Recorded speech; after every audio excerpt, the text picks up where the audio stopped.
Do you know that a human body requires at least 3 liters of water every single day?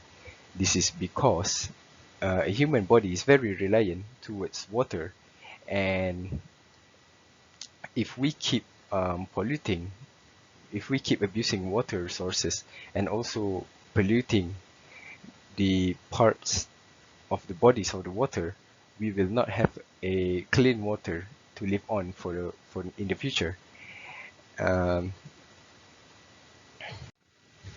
Water pollution issues in Malaysia has become increasingly prominent over the past few years, and I have done some research to familiarize myself on this issue. According to this graph, the distribution of rivers in Malaysia in 2019 by water quality, in 2019 there are approximately 34% of rivers in Malaysia that are slightly polluted, and in the same year there were 7% of the rivers in Malaysia that was completely polluted. And another graph that I can show here is the number of rivers that was polluted according to the states in Malaysia, among the states in Malaysia. And as you guys can see, Sarawak has the highest number of slightly polluted, which is 40%, followed by Johor with 37, and the third highest is Terengganu with 14%.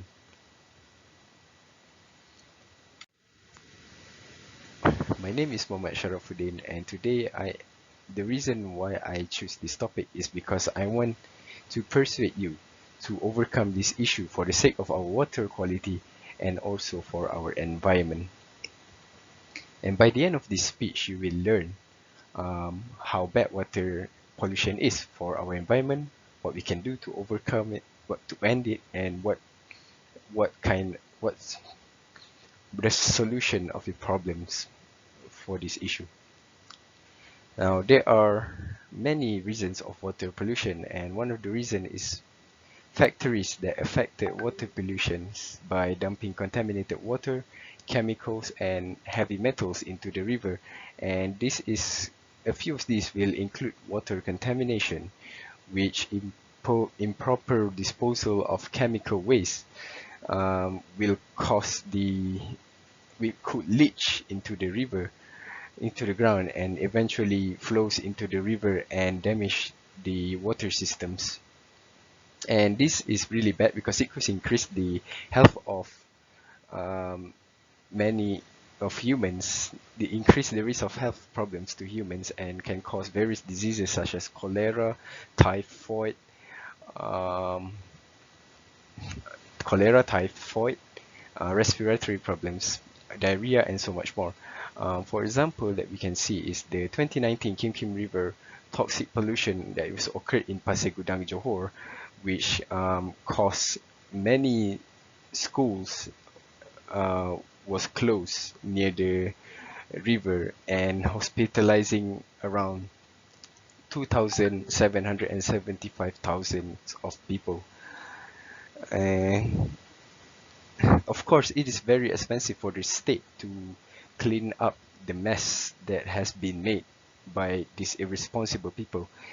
And according to Yeo Bi-yin, the minister, the former minister of Science, Technology, and Innovation in Malaysia, she stated that it would take at least a 10 million ringgit um, to for the state to clean up the chemical waste at the Kim Kim River.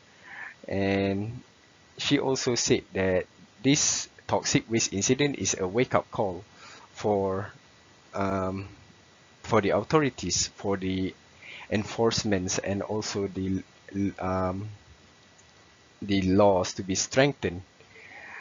And I am certainly agree with her statement.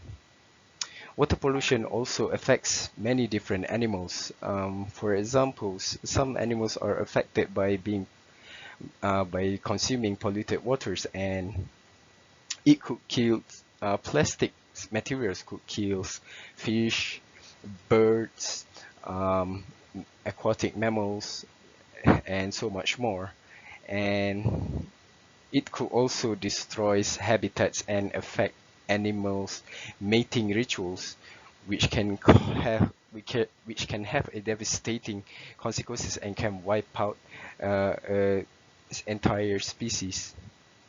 Water is really essential for animals because it is needed for many chemical reactions within the body. This is the example of the Kim River cleanup process, and as you can see, they're cleaning up all the contaminations, toxins at the students' shirts. And what we can do to solve this problem? Well, we can reduce the disposal of plastic waste and also the usage. What we can do is we can use, we can stop avoiding using plastic materials and also find a different alternatives for this kind of products, such as plastic bottles, plastic utensils and straws. Another thing that we can do is we can practice the conservation of water, because water is very essential to us and it is very limited for us as well. And this is the reason why we should learn how to conserve it. For example, we can, if we brush our teeth, we can we can turn off the tap water so the water won't run for longer time. And the last treatment that the government could do is they can treat the wastewater at the treatment facilities, because they can remove all pollutions of wastewater via a chemical, physical or biological process. Sewage will be taken through several chambers of the facility to slowly reduce the toxin levels of the water and the toxicity levels. And in conclusion, water pollution can cause many problems to the environment and can greatly damaging the ecosystem. And as we all know, water is the matter and matrix, medium and mother nature, and we cannot live without water, and that is why we must save water and keep the water clean in order to survive. And if everyone follow their responsibility of conserving clean water and also a healthy drinking water, then we will not have this kind of problem. Clean water is a must for us, for our present, our future, and most importantly, a healthy environment. That's all from me. Thank you.